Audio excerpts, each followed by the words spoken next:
Oh, you beautiful creature. Ahoy, dear viewers. Yes, it's me, There's Brian Potter. Gary Bender, back once again with the Renegade Master. Whoops! Apologies, back once again with a public service update from Whitby, the coastal town where the seagulls run organised crime syndicates and small boys jump off harbours for fun. First off, a brief apology for the recent silence. Our cameraman, Glenn, Whitby's answer to David Attenborough if he wore hoodies and got attacked by pensioners, has been temporarily offline. He broke his laptop screen. I assume it was during a passionate edit or while fending off a pigeon inside Greg's. Either way, it's been to Apple and back, which we all know takes roughly the same time as a tectonic shift.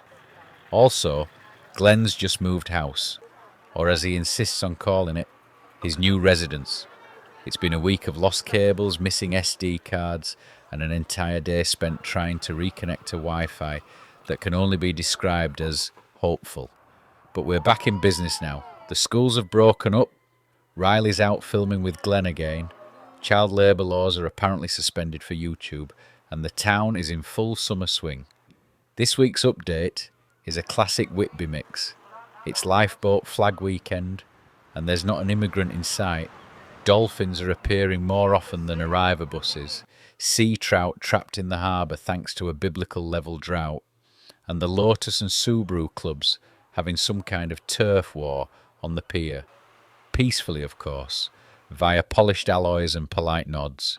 There's rowing races, kids hurling themselves into the Esk, which is a time-honoured tradition in these parts, and a general summer feeling that makes you forget you haven't had a proper parking space since April. So let's get on with it. Strap in, hold your cornetto tight, and join us for another look at the quirks, characters, and low-level chaos of Whitby in summer.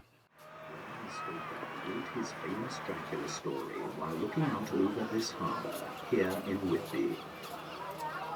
Much of the Dracula tale takes place here in Whitby. His ship was wrecked on the beach opposite, on the Tate Hill sands. There's George and his dad coming in.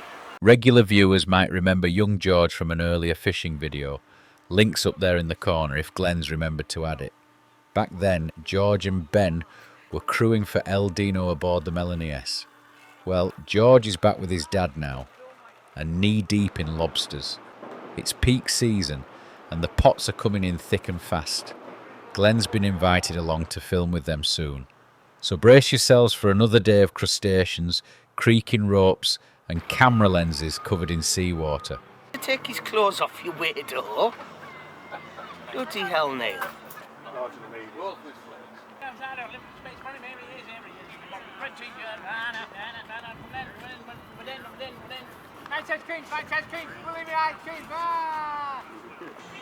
This song is about you, don't you? Well, it is. If you're out of bed early enough, you can watch the town getting ready for the day. Mr. Willison, old Mr. Willison is getting his carrot delivery. Botham's sending out growlers all around town, and young Mr. Willison's getting his flowers in, and deep in the heart of Heron Foods, somebody's smashing up all the biscuits. What's it like to be a pirate in 2025, Barry? Brilliant. Better than years ago. You enjoy it? Morning, Rob. Good morning, Glenn. What a beautiful morning in Whitby this morning. Fantastic, isn't it? Lifeboat day as well, lifeboat weekend. Come down and see us. It's going to be wonderful. To give away. Thank you, mate.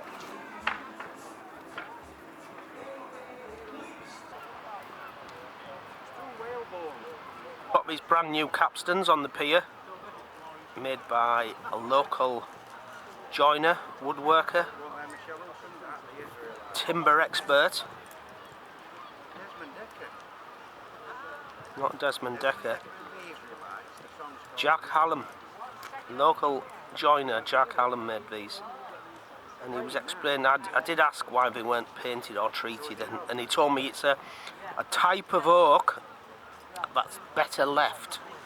So it'll preserve better and it'll go a lovely colour and crack beautiful. And it'll look after itself, so there's no need to paint it, no need to treat it. It's such a fantastic wood, it'll last a great many years.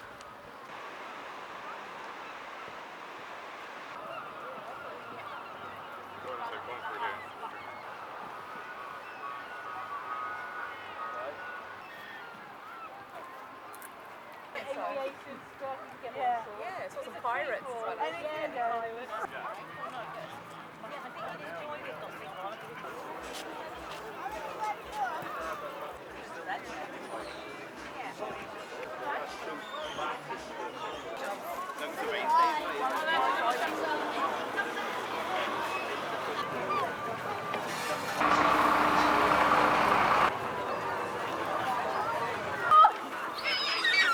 Yep, deserve that, mate.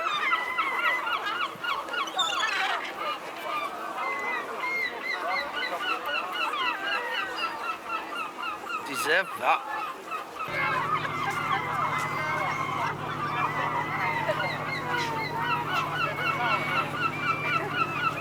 That guy there on the right was feeding the seagulls in the harbour below us. Chucking, yep, he was chucking bits down, wasn't he? He got exactly what he deserved there. He was chucking bits down, next thing they've took his fish off him.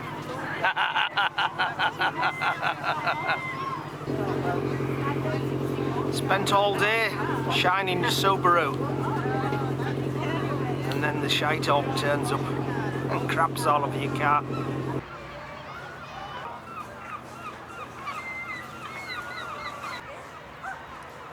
Oh, there he goes, Lionel Messi, Jermaine Lamal. Oh, here he goes, back to Messi. Oh, skills! And a goal, what a goal! What a goal there. Gulls are on form. Does my bum look big in this?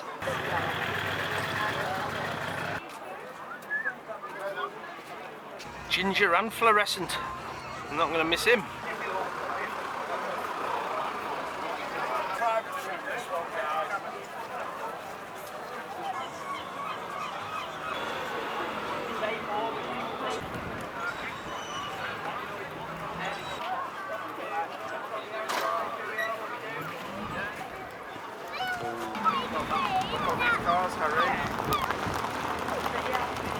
It's Flag Weekend at Whitby Lifeboat Station, a time to raise funds, fly a few flags and thank the men and women who head out when the sea turns nasty and someone's in trouble. They're not doing this for fame, they don't get paid. They do it because they live here, because they care, because someone's got to go out when others can't get back in. Now, just a quick word to the social media warriors who like to shout about the RNLI helping migrants in the Channel. Whitby is not in the Channel. In fact, it's about 300 miles away. So unless we've started towing dinghies up the A1, this is not your battleground. Here in Whitby, our lifeboat volunteers rescue locals. They rescue holidaymakers, paddleboarders, anglers and people who thought swimming after a big lunch was a good idea. And if your kid gets swept out to sea while paddling on the Yorkshire coast, it won't be your keyboard that saves them. It'll be this crew, these people, from this town. So this weekend, give a wave, drop a coin in the tin, say thanks, because the next flare in the sky might be yours.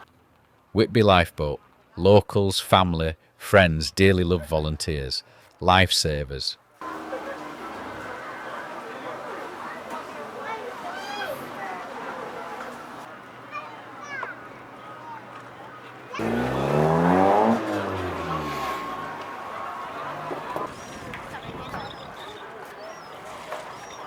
We go. Welcome to Whitby in winter.